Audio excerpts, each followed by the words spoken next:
Hi there, and welcome to the Skylight Books author reading series. If you'd like to learn more about us and our many upcoming author events, please visit skylightbooks.com, where you can browse our inventory, buy books, and join our Friends with Benefits Club. You can also follow us on Twitter, Tumblr, and Facebook. To speak to a real live bookseller like me, please call 323-660-1175. Thanks for your support, and enjoy. Tonight we are here for Matthew Zapruder.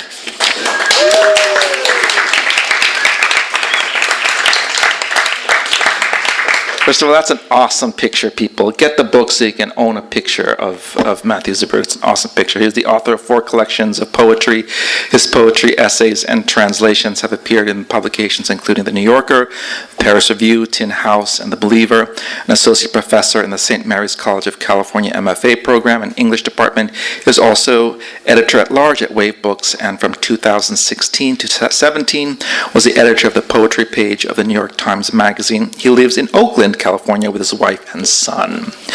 He'll be interviewed by David Ulin, a literary fixture here in Los Angeles, who was a book editor for the LA Times for many years and winner of the Guggenheim. And so we're very happy to have them both. Thank you.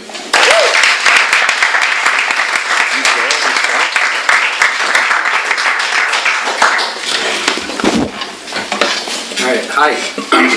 Is this on? Yep, turned on. Thank you. Okay.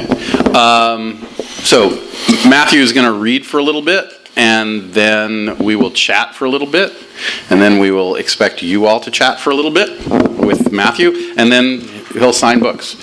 The usual drill. Really happy to see all these people here for poetry. All right. So without further ado, Matthew, you want to? Yeah. Thanks everybody for being here. It's great to see so many familiar, friendly faces, people I love and respect so much are here, and also new people too. Hey, Ruth. Yeah, there's a lot of real poets in this audience. It's a little scary, but we'll be okay. So thanks for coming out, and thanks to Skylight, and thanks to David, my old friend and brilliant writer, and I can't think of a better person to chat with about this stuff. We'll see how you feel after the chat. Yeah, we'll see. And Skylight's best. This roof kills me. Right? Yeah. What was it? We'll never know.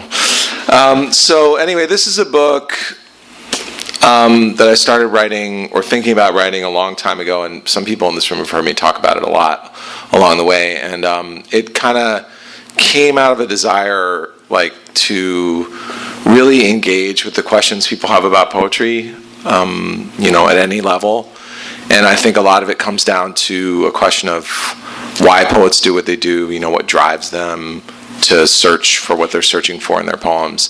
And I really wanted to address that in this book in as a direct a way as possible. And so it began out of that desire, but became personal too. It became sort of a story in a way, or re-understanding my own story of how I started writing poetry. I began writing poetry a little bit later in my life than some other people did, in my 20s, and it was kind of a surprise when I started writing poems. I didn't expect it, and it changed everything for me, and so that story's in here too. And and then it ended up being a lot about my dad, which was peculiar. I was telling David this story yesterday that when I sent the book to my editor, a sort of relatively late draft of the book, she sent it back and she said, "Oh, it's great. Here are 900 changes, but it's great." And I really think you get the 3 key aspects of the book, really clearly expressed. And I was like, 3 key aspects. What are those? I was dying to know what she meant. And so, I told David this yesterday, and I was one of it. It's like, why? What is a poem? Why do people do it? That stuff I was talking about before, and then your own personal story being a poet, and then all that stuff about your dad. It's like, my dad? What are you talking about? I thought I mentioned him a few times in the book, but I didn't realize. And then it turns out that, and I said this yesterday, that I went, with a document, and I did a search for dad, father, and I was like, oh my God, 90 results, So it turns out that I had written a lot about my father, who passed away about 10 years ago, and he was a great guy, but didn't really get what I did. I'm sure a lot of us writers have that experience. So anyway, I thought I would read tonight a little bit from the last chapter of the book, which is the chapter that's most directly about my father. It's called "Nothing is the Force That Renovates the World," which of course is Emily Dickinson. It's a quote from Dickinson: "Nothing is the force that renovates the world." So I'll read a few sections and I'll intersperse them with some of my own poems, and then I'll stop. We'll chat, like David said. Nothing is the force that renovates the world. The first, and I think only poetry reading I ever went to with my father was at a bookshop next to Washington Square Park in Manhattan. It was afternoon and there were 2 poets reading. I remember at lunch we'd eaten and drunk to our satisfaction and beyond.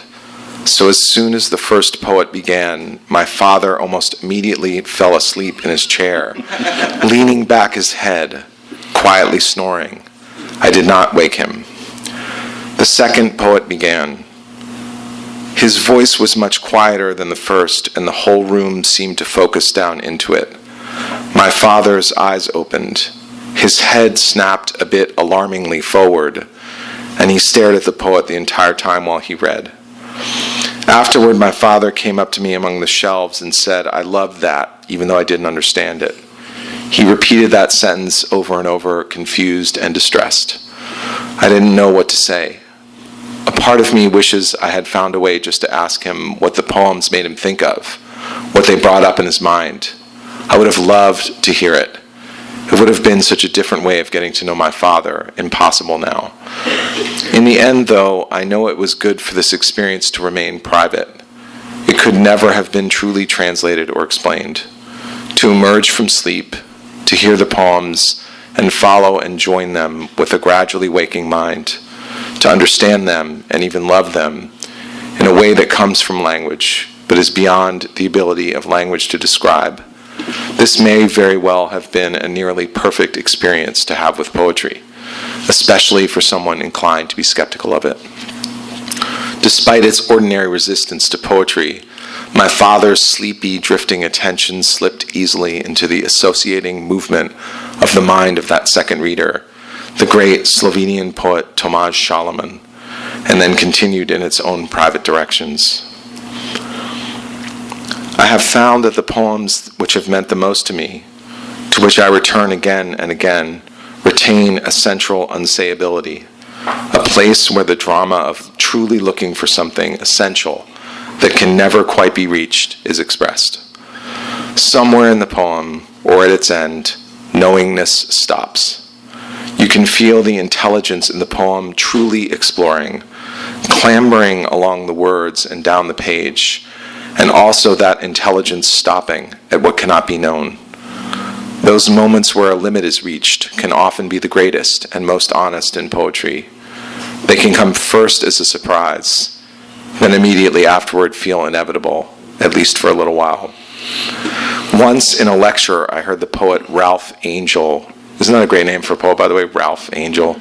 Ralph Angel. Say, poetry has always existed and always will exist because there will always be the need to say that which cannot be said. The lyric, writes Fanny Howe in her essay Bewilderment, is a method of searching for something that cannot be found. Poetry by nature brings us up to the limit of what can be known, and in great part, this is why it exists and continues to be written. This is why asking for a certain kind of knowledge, that way of knowing we automatically and justifiably expect from other texts, anything other than a poem, limits our experience with poetry.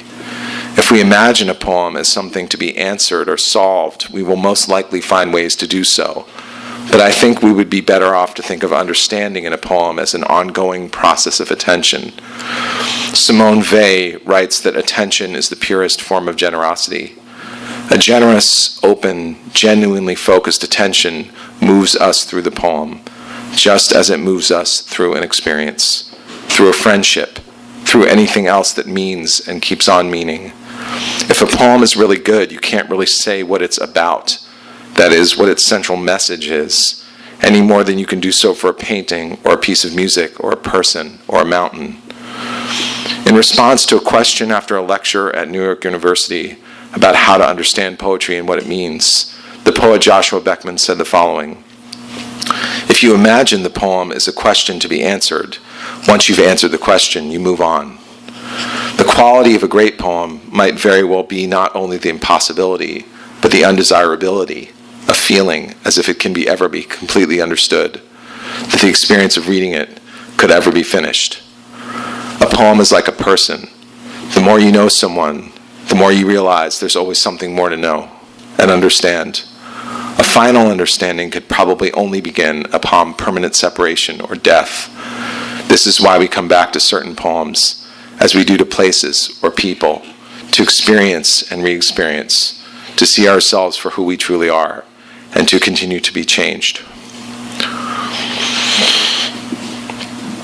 When I was 15. When I was 15, I suddenly knew I would never understand geometry. Who was my teacher? That name is gone. I only remember the gray feeling in a classroom filled with vast theoretical distances. I can still see odd shapes drawn on the board, and those inscrutable formulas everyone was busily into their notebooks scribbling. I looked down at the Velcro straps of my entirely white shoes and knew inside me things had long ago gone terribly wrong and would continue to be. When the field hockey star broke her knee, I wrote a story for the school paper, then brought her the history notes in the snow. She stood in the threshold, a whole firelit life of mysterious familial warmth glowing behind her, and took them from my hands, like the blameless queen of elegant violence she was. Walking home, encased in immense amounts of down, I listened to the analog ghost in the machine pour from the cassette I had drawn flowers on. Into my ears it sang, "Everything they told you makes you believe you're trapped in a snow globe, forgotten in a dark closet, where exhausted shadows argue what is sorrow cannot become joy. But I am here from the future to tell you, you are not. All you must do is stay asleep a few more years. Great traveler waiting to go." I wake up before the machine. I wake up before the machine, made of all the choices we are together not making, lights up this part of Oakland. It's dark, so I can imagine another grid humming in the east. Already people are deciding. I lie in the western pre-decision darkness and almost hear that silent voice saying, "Go down there. The coffee needs you," to place it in the device. Its next form will help you remember daylight is coming, but dreams do not go away. They just move off and change. Your mind is a tree on a little hill surrounded by grasses that look up and say, "Father, wind loves moving through you."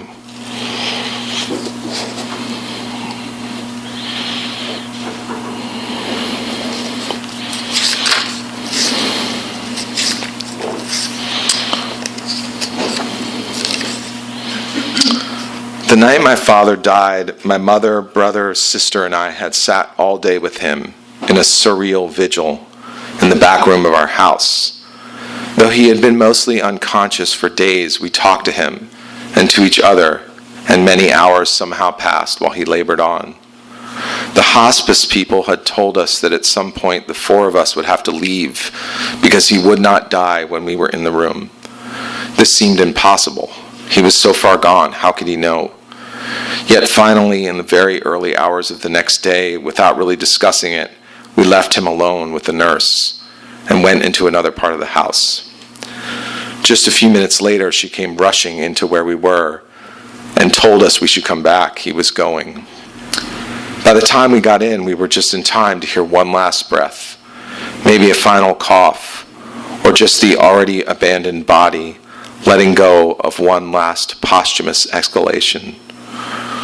We all know when it is time to go, we each will have to cross over alone into whatever new place or oblivion we believe is there. Each of us will at that moment be, as Wallace Stevens says of the listener who listens in the snow, one who nothing himself beholds, nothing that is not there, and the nothing that is. But not yet.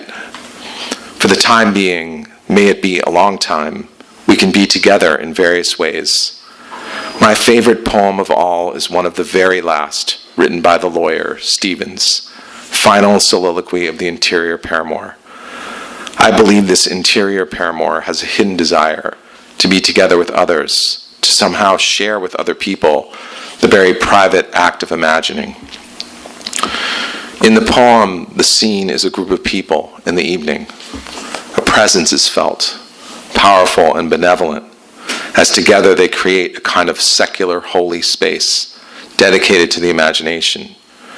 They're reading together, and in doing so, they're pushing something away and also bringing something into being, a space. This space is created by an act of negation, of forgetting each other and ourselves. It is only then that another consciousness can begin to emerge. In the poem, immediately upon forgetting themselves, the people begin in the room to feel the obscurity of an order, a whole, a knowledge, that which arranged the rendezvous. They start not only to feel, but to know something about this greater order, a knowledge, that which put them together in this place. This seems to me to be very close to a religious experience.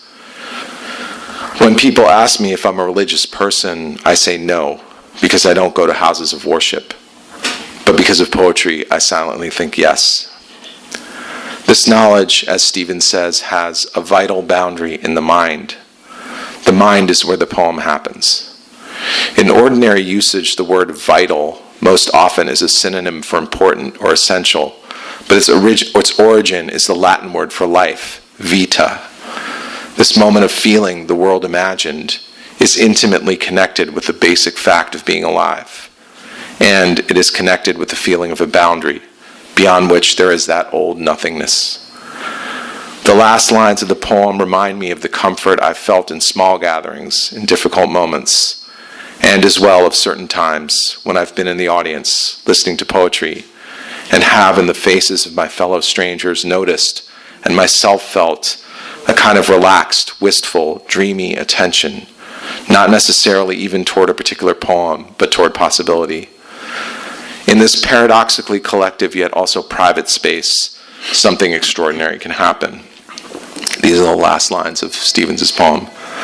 Out of the same light, out of the central mind, we make a dwelling in the evening air, in which being there together is enough, despite our knowledge of all the terrible things and the ultimate nothingness that surrounds and awaits us. Poetry isn't a consolation for death, nothingness, the void.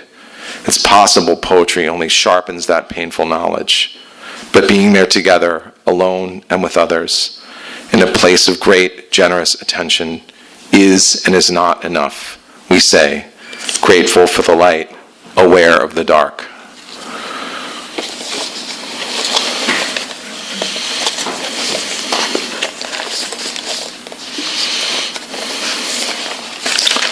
This is called Poem for Doom. Poem for Doom. Birds don't lie. They're never lost. They never think, above the earth I stole this form, or blue is the best. I listen to it, singing, my old man is far away, singing American songs, stolen from those who lived in what now is, but was not the park, which makes me love him. I'm eating an orange someone grabbed from nature. Over me I hear controlled mechanical obsidian dragonflies search for anarchists. For a long time I went to school in the palm of my life, carrying a stone, obeying the law of semblance. Now each night I bring it back, down to the land asphodels cover. Then I wake and take my son out on the porch to say, hello everything, hello green hills that slept, Hello, tree drawn on the side of a white truck, exorably rumbling towards some hole. Hello, magnolia, whose pink and white blossoms have left it, for where, oh sweet doom, we are all going. Then, behind us, we close the black door with the golden knob and sit in the great chair. Morning light through the shades always makes look like a dream forest throne. All around our subjects, the shadow trees rise up, their private thoughts filling the room. I take them, like an animal, with a gentle, ungrateful ceremony, from a leaf takes dew. That's it. Thanks. Thank you.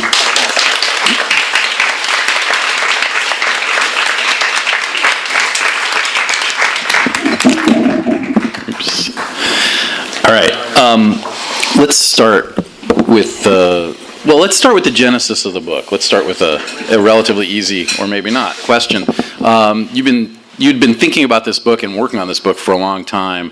What was the initial impulse to get started? It grew out of some essays you were writing, but the book was there as a larger concept before the essays existed, right? Or some idea of a book like this. What was the initial impulse to do this? Yeah, well, like I said, I think it was part of it was being a poet in the world and just having that. A lot of people in this room are poets, so they know what I'm talking about. That thing where people just constantly are confessing to you that they don't understand poetry, like you're some kind of priest. They're always like, I have to tell you something. And you're like, you totally know what they're going to say. If you're a poet, you're just like, I know what you're going to say. And they're like, like they're the first person who's ever said it to you. So I thought, and a lot of poets, they're like, fuck, not again, But I was like, well, wait a minute, wait a minute. There's a lot of smart people who are saying this to me, a lot of thoughtful people. So there's got to be something there. So, all right, let's think about this. Let's start thinking about it. And then, once I started thinking about it, there was a lot to think about. And then at a certain point, you asked me to write something for the LA Times. I got asked to be at Tin House. Stephen was there that year. And they have you do a lecture. Ruth was there too. And, so I had to write this lecture. So I started, like when I got asked to write something, like a piece of prose, I would sort of turn it towards this idea of like trying to like answer this question of like what's poetry all about? What's it for? And so then once I started to get into that, oh man, it was like such a mess, because there was so much to think about and so many ideas and so many things to read. And before I knew it, my office was just filled with books and all these trips to the library. It was a lot. So at some point I was like, oh shit, I'm writing a book. Oh man.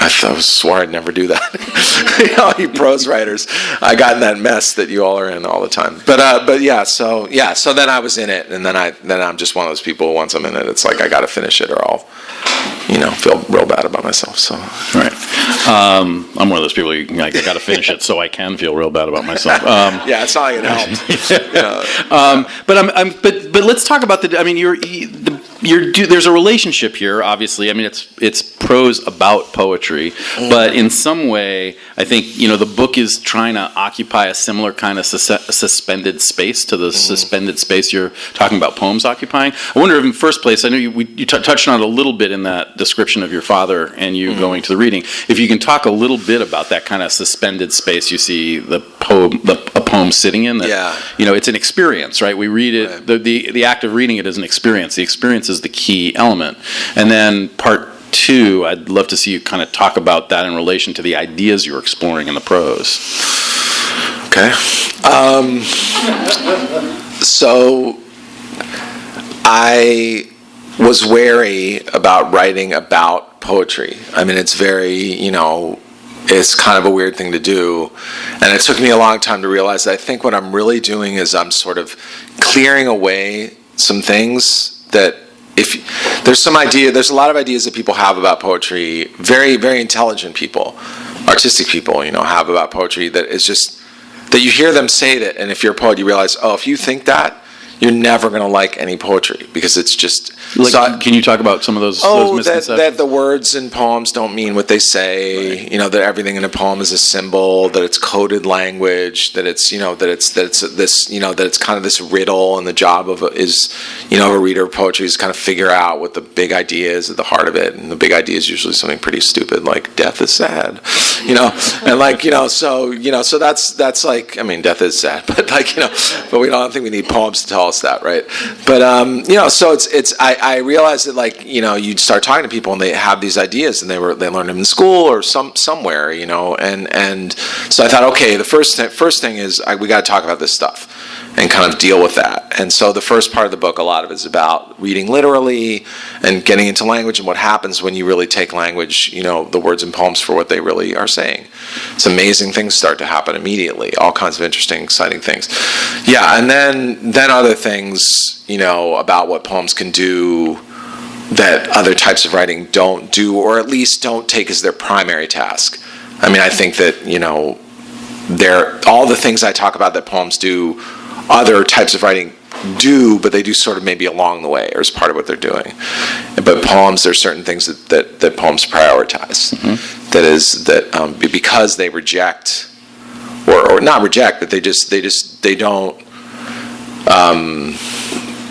don't have any obligation to tell a story or to be consistent or to follow through on anything really. And when you reject that, when you let go of that, all kinds of other possibilities open up in language.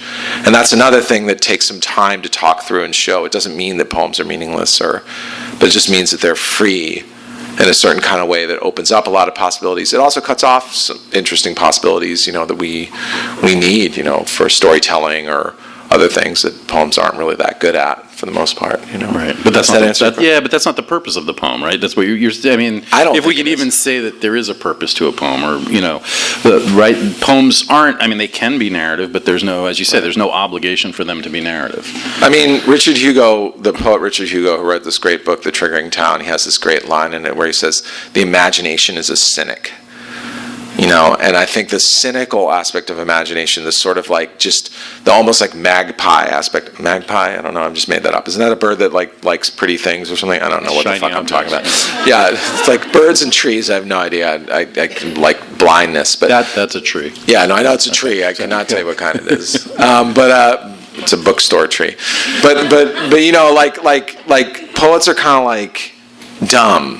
They just they're attracted to whatever's pretty or interesting or whatever, and they don't they forget the thing that happened before and just moved on to the next thing or whatever. But that's great. I mean, that's a kind of great way to be in language. That can create these amazing things. But then people go back and look at them and they want to talk about poems as if they're these arguments or short stories or something or essays. They're not. The great poems aren't that way. They just aren't. And I mean, we could sit here, and I could show you, that that's not what they do. That's what I try to do in the book, is say that it's not that there aren't interesting ideas in them, there are, but to talk about them like they're essays or short stories is just kind of violence, actually. How much of this has to do with how badly poetry is taught? I'm not talking about poetry. I'm not talking about the writing of poetry, but I'm talking about the reading of poetry, particularly. I felt a little bad about that because I sort of am a little hard on poetry teachers in the book. But the fact is that most people teach high school. It's like a lot of them aren't trained in literature or poetry, and they have a lot of pressures on them, and they have to get up really early in the morning too. I don't understand that, but it's like all day. I know, all day, no break. We complain after 2 hours. Nobody does their homework. It's a total drag. Yeah. They're taking guns away from people and shit, and we're my students didn't do the reading, but I mean, so I don't want to be hard on high school teachers, but I do think that if you look, I did this work so y'all don't have to do this, but I looked pretty carefully at the Common Core. Got so boring even when I say Common Core, those exams, that's the thing. That's what all these high school kids are doing and junior high school kids are doing. The stuff they say about poetry is insane. It's crazy. It's so wrong. It's nuts. And these poor high school teachers have to teach these kids how to pass these exams. Otherwise they'll be failures and whatever, vote for Trump and shit. So these high school teachers have to save them. But so I'm trying to figure out now. My new project is I'm trying to figure out if there's a way to teach poetry that is right for poetry that can also work with those Common Core standards. I'm starting to meet with some people who do curriculum development and stuff, and up in Northern California. So starting to have those conversations with people. I don't know if it's possible. I don't know, but we're going to talk about it. You know, so. But I mean, do you think that this has to do with, how would I put it? Poems are themselves, right? But we come from a kind of academic tradition, and frankly, like a cultural tradition of wanting to be able to explain things, wanting to be able to kind of empirically understand how something works, what it means, what's the takeaway, right? Poems themselves, they are their own takeaway, right? So do you think that the intention or kind of function of poetry is antithetical to the kind of analytical structure of our educational system, which is so much about the result? The poem, to me, it's not about a result outside of itself. I think you've folded real quick two things together that are actually separate. The analytical thing, the close reading thing, the paying attention thing. I don't like paying attention. That's a word I despise. But the being attentive thing, that's crucial. For reading anything, especially poems. But the takeaway part, you're right. This idea that it's got to have a usefulness that you can quantify and like pull out and hold, and that, I mean, poems, I mean, I'm gonna sound like a fucking Bay Area like asshole, but poems they really are like anti-capitalist. Actually, they are. They are anarchic, and they're unmonetizable. I mean, there's a reason why when situation gets completely desperate, like, and when Stalin was in power, poets were the last ones left holding the flame of the imagination, because Akhmatova, she didn't write any of her poems down at that point. Her friends memorized them. She memorized them. You can't stop it. You cannot stop it, and you can't monetize it, and you can't, like real poetry, you can't monetize.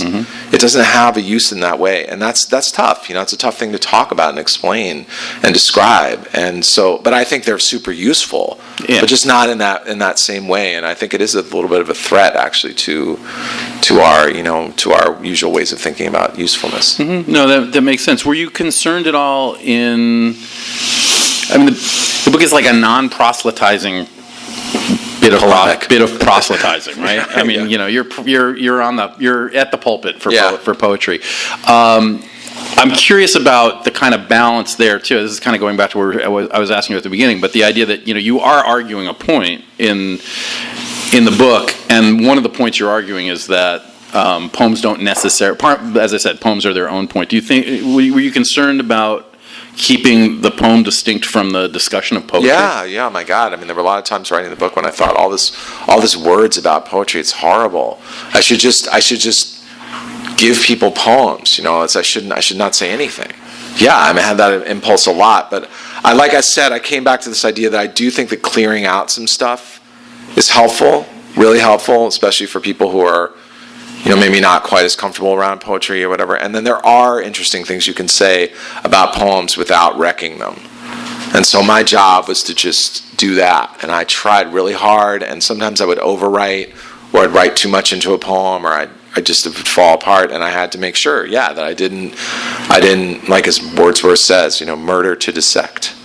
That's but I think there's lots of things you can say about poetry, and lots of ways you can talk about it that are interesting. It's just, but it was groping around kind of blindly to find what that was for sure. A lot of trial and error, a lot of error.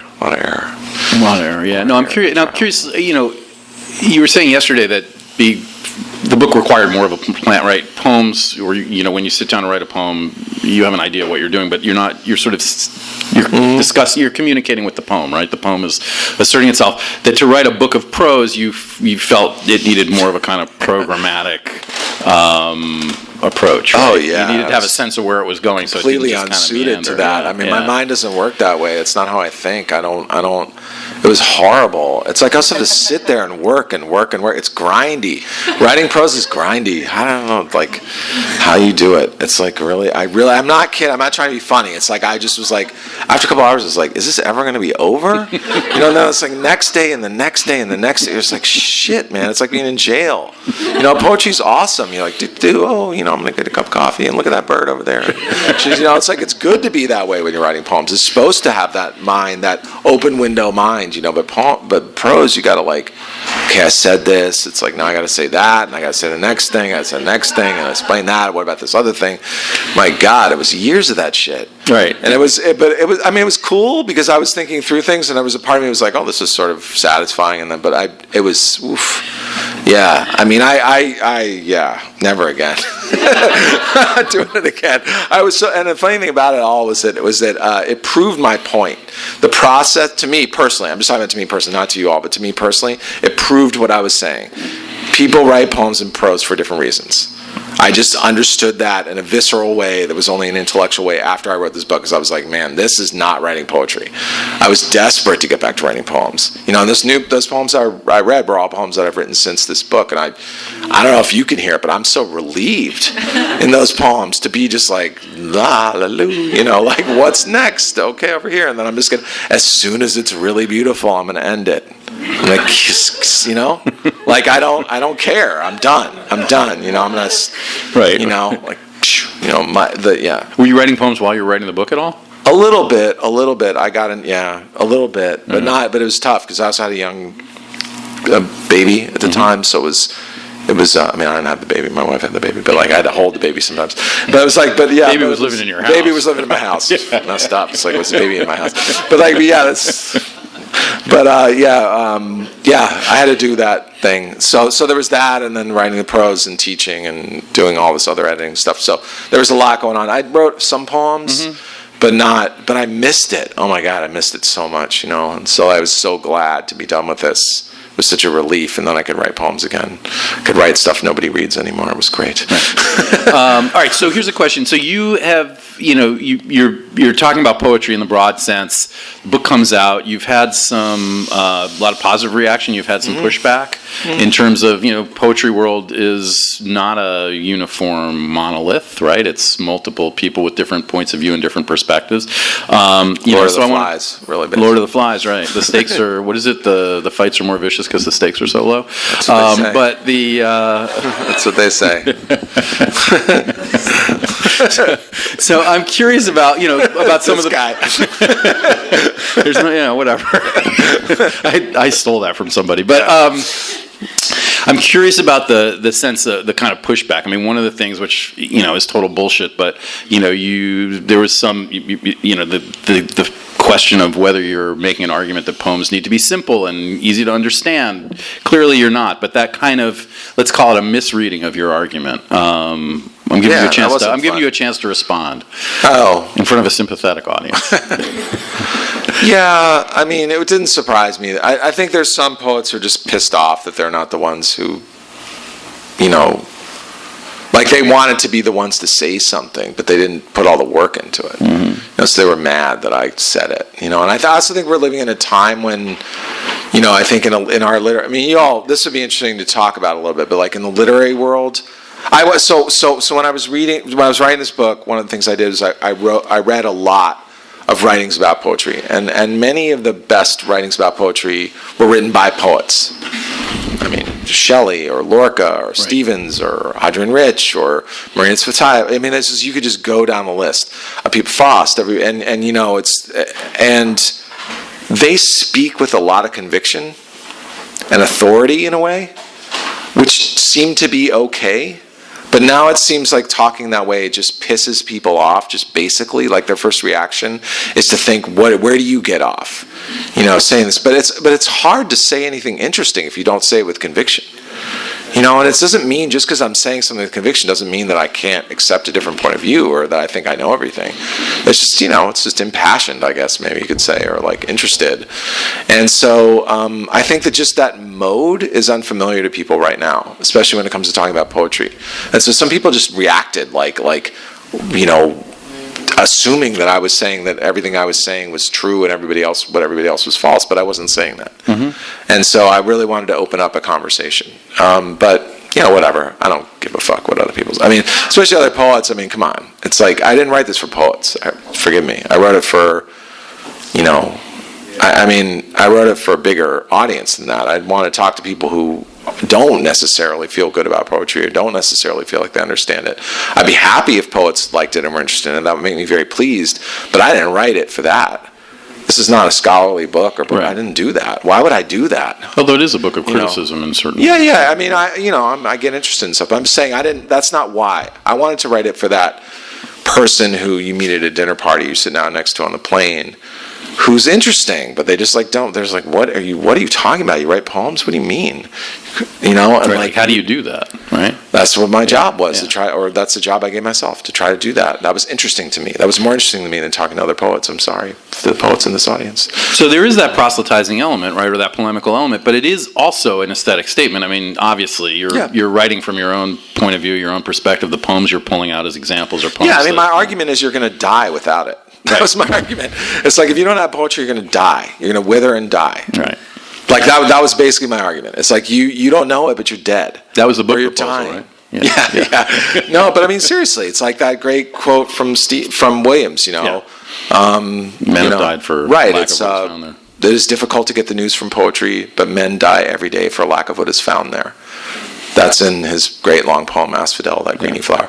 It is difficult to get the news from poetry, but men die every day for lack of what is found there. I think that's true. Yeah. I think that's true. And so in the end, what weird thing that happened is that right when I finished this book was right at the time of the presidential election.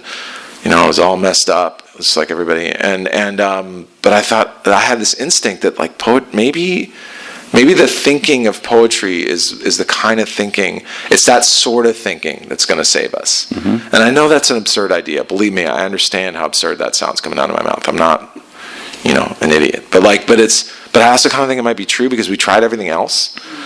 You can yell all you want at people about climate change, or like whatever racism. I mean, you can scream at them, and the more you scream at them, the more like this they get. They're not going to listen. I'm sorry to be the one to deliver this terrible news. We can have all these podcasts. It's not going to help. It's like, right? That's sorry. But I mean, but you can change. But you can, if you engage with their imaginations, then things start to happen. And I'm not saying reading poetry is going to help get Kamala Harris elected. But I mean, it's but I'm just but I really do think there is we need to start cultivating, at least within ourselves, a different kind of consciousness, or else we're going to be lost.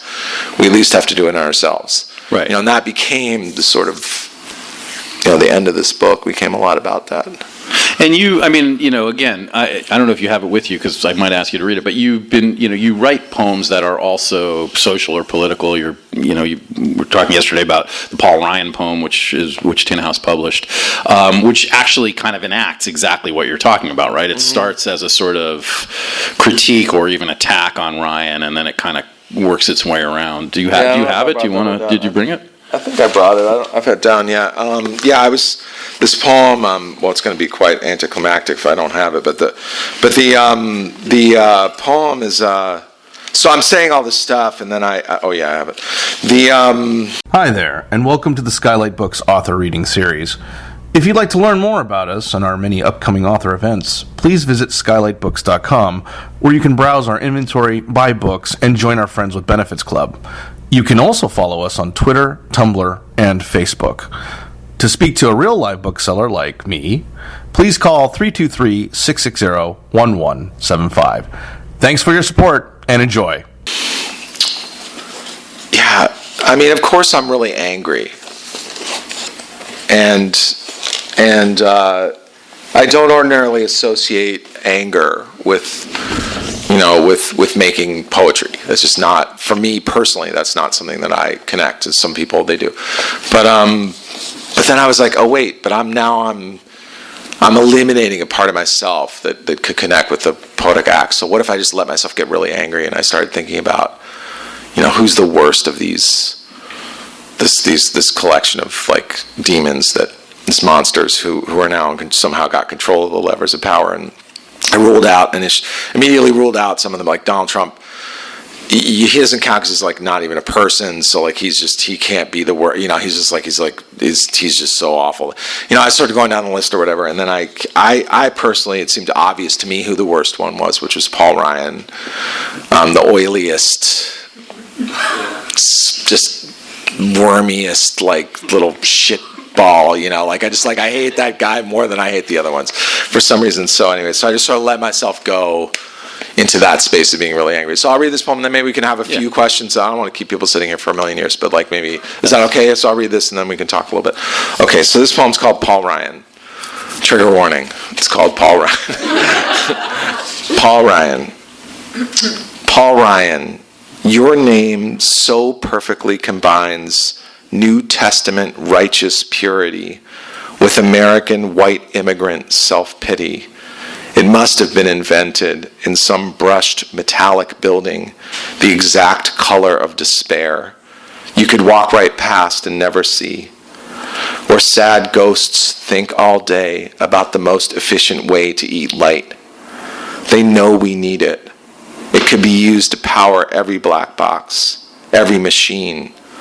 The ghosts don't want to eat the light, but they must. They work for immense demons. Paul Ryan, you do too. Many years ago, they filled you with carefully harvested breath of emptied factories, then grew your house, its pretend love and grim commotion, and the slow, imperceptible drip of ideology contaminated your blood until you actually thought your struggles and success were real. So your job was to put on your red hat and go into the world to tell us what is by nature just, and only vast forces are real, and even a slight compassion flicker is just a selfish desire to seem unselfish. And maybe you're right. There can be no more pure water. We are defeated and must accept immortal drought. But I don't know. It seems to me the dark triumph that animates your tragic corpse drinks hate. So I will not drink it. Paul Ryan, I love you. I kiss your dry lips to defeat you. All right, that seems a good image to stop on. The last time I read that poem, I looked up after I read it, and there was a woman in the audience who had the most incredibly horrified look on her face. Like I could tell that she actually somehow accidentally pictured me actually kissing Paul Ryan, and she was just like, I felt so bad when I saw it. I was like, it's okay, it didn't really happen, don't worry. All right, so let's open it up to some questions. From Yes. One of the things you said about it's not monetizable. Yeah. Okay, so why smart people will react against poetry in this negative way. I, as someone who was one of those who would attempt, for going on 25 years, attempt and give up, and attempt and give up and get annoyed, actually now I realize the kind of abandon that you find in it is a little frightening, because you end up having thoughts you've been forcing yourself not to have. Like people who like Paul Ryan, they'll read that poem and not even, I suspect, not even finish it, because as soon as it starts to rise up, they'll get terrified and go, well, what does this mean? Am I some commie pinko? You know what I mean? I hope that's what they think. It'd be awesome. That's what they'll think. Yeah, no, you're right. Do you Yes. think that's what's happening with Oh, yeah. react against? I think you're right. I think that poetry can draw you awfully close to some things that are scary, and that's what that whole last chapter is about the abyss, the nothingness, the darkness that's this fearful, exciting, darkness. But I'd also think, on a more different level, it can draw you into some kinds of thinking that you don't want to have, and for sure, yeah. And I think that's true for literature in general, for sure, but I think there's a way that poetry can somehow haunt you, it can take you over in a way that can really feel a little bit out of control. And so, I know what you mean. I mean, I've had that experience, with poems where I felt scared, scared of them for sure. So, but it sounds like you know exactly what poems do. You seem like, just listening to you, you're like, you don't need any help. You're like, That's new. well, you know what you're talking about now. So, well, okay, that's how long it takes. yeah. Others, don't be shy. Yeah. I wonder when I was thinking about the argument, how your position, which I think is wise and needful, accounts for a poem. Like I was thinking about the Shelley poem about Ozymandias, and like that is if you take the time to parse just the vernacular. People know that vocabulary is no longer current. I think it's fairly transparent what, for the most part, Shelley is getting at there. Yeah. And I think that exists in a very different space than, let's say, modernist and onward, this sort of move away from traditional referentiality. And so I was wondering, how you would account for in your theory this way that people's relationship to poetry that we all kind of collectively assume is diminished over time is related to a move of poetry away from, this is like a sad story about a sad thing in history, and I recognize some symbols like a skull, and it's that, to something like Stevens, which is marginally scrutable in the perfect liminal way. Yeah, I do. I write this would be a long conversation. This poem by Shelley, Ozymandias. I met a traveler from an antique land who said, "Two vast and trunkless legs of stone stand." It's so good. It's it's a great poem. But nothing beside remains. Yeah, it's a great poem. But it's about this statue in the desert and how everything crumbles and nothing lasts and power doesn't last. But that's pre-modernism. Yeah, in the book I write a lot about modernism, and I write about the wasteland, and I write a lot about Stevens, and about how I think that in some ways we maybe got the wrong message from those poems, that they are again these secret codes, or everything is hidden in them, and that's not really true when you read them. Actually, they're doing something different from other forms of writing, but they're not. Their meaning, even if there are allusions in them, or there are things that refer to historical stuff or mythology or whatever, that's ancillary to their central effect. That's my idea, and I'm sticking with it. Yeah, so that's why I try to write. I take a fair amount of time to talk about the wasteland actually in the book. So yeah, so you're on to maybe it's something that I definitely felt like I needed to address in the book for sure. Yeah. Hope you. Okay, cool. I hope you're convinced, partially at least. Yeah. Eden. Hi. I was really interested in your, your year-long tenure as the editor of the poems in the New York Times Magazine. Mm-hmm. So I was curious how you decided to pick them, and you were obviously, I think, working on this at the same time. And so were you thinking about people like me who maybe weren't going to read any poems except the poem that you picked on Sunday, and how you would just the introduction to the poem were always very useful to me, to be like, okay, this is an entrance for me of a way to think about the poem. I thought a ton about it. I thought about the fact that, so Ian's referring to the fact that for a year they have this annually rotating position for the New York Times Sunday magazine.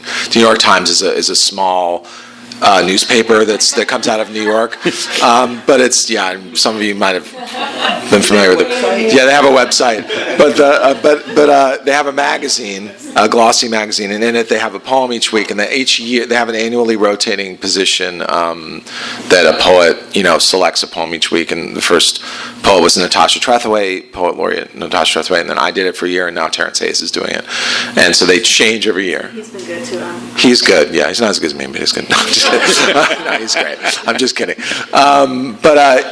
So I thought a lot about that experience of you're flipping through and you're reading J. Caspian Kang's cool thing about this word and what it means or whatever, and then you're you got the John Hodgman thing in there, and suddenly then you're like, whoa, a poem, shit, So the poems had to be able to function in that way, and that there's some poems that are really great, but they need a different kind of. It's hard for them to kind of push back against a lot of prose around them, but then there are just some that just announce themselves with such confidence, and especially at the beginning they're pretty easy to get a hold of, and so those were maybe more the ones that I was drawn to for this particular project. Yeah. And were they published a long time ago, or no?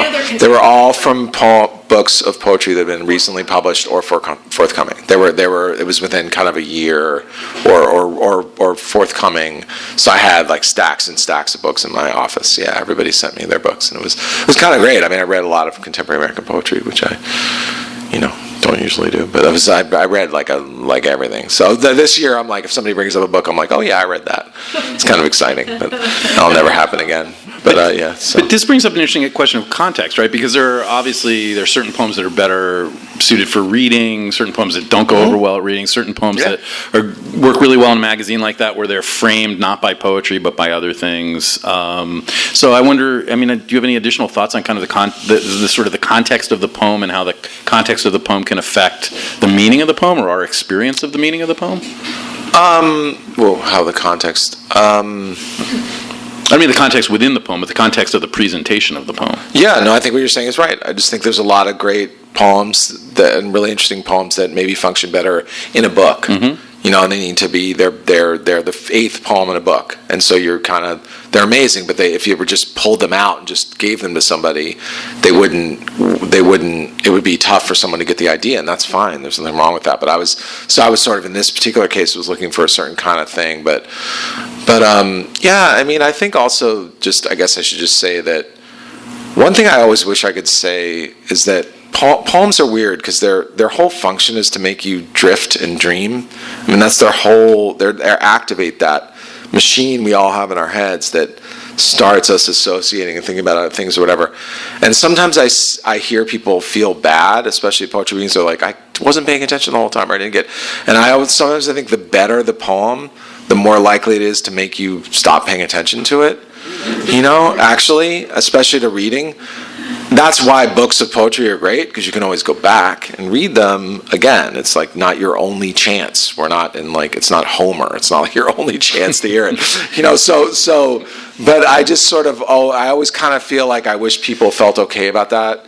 Because, I've just been thinking a lot about Ashbery recently, of course, because he just passed away. And people, his poems are like these incredibly potent dreaming machines.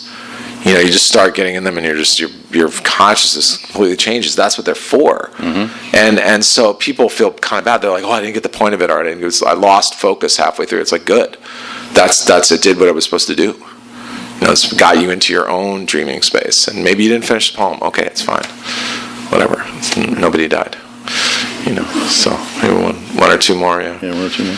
Yeah. I have a question about context. I'm sorry, this is the first time I've ever been to a poetry reading, so you're stuck with my 100 questions. No, it's great. It's exciting. The whole thing for me is something stayed with me from a class in college that I dropped because I hated poetry. I was satisfied. There's a lot of feelings in here. Yeah. When I was 20 years old. Let's call this professor. But she said poets don't write poems. I think she was talking about 20th century poets. They don't write poems, they write books. I ignored that, dropped the class. Yeah. 25 years later, here I am, still wondering about that. And so, is that true? No. That she was a poet herself, and she said that you have to read the book together. Some poets write books, some poets write poems. Yeah.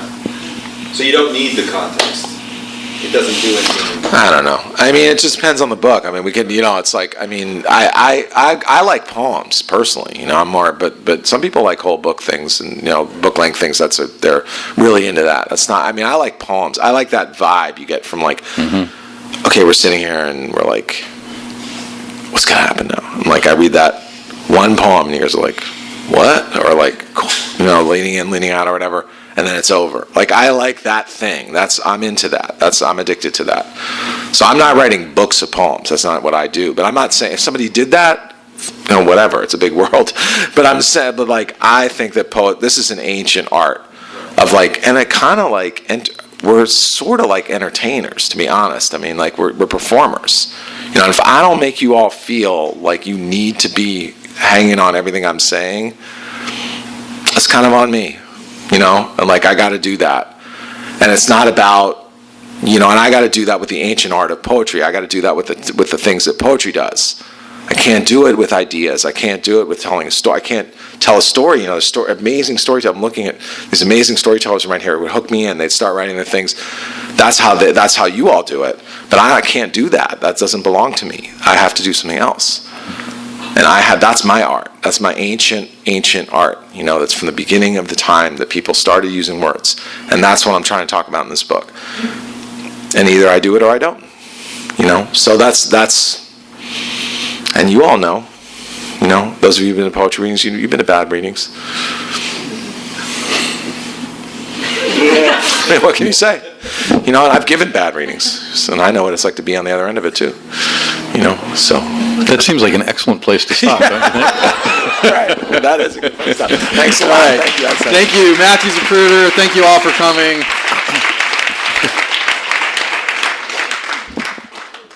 You've been listening to the Skylight Books author reading series. Don't forget, you can listen to this and all of our other great podcasts at skylightbooks.com. Thanks again for stopping by, and we hope to see you soon.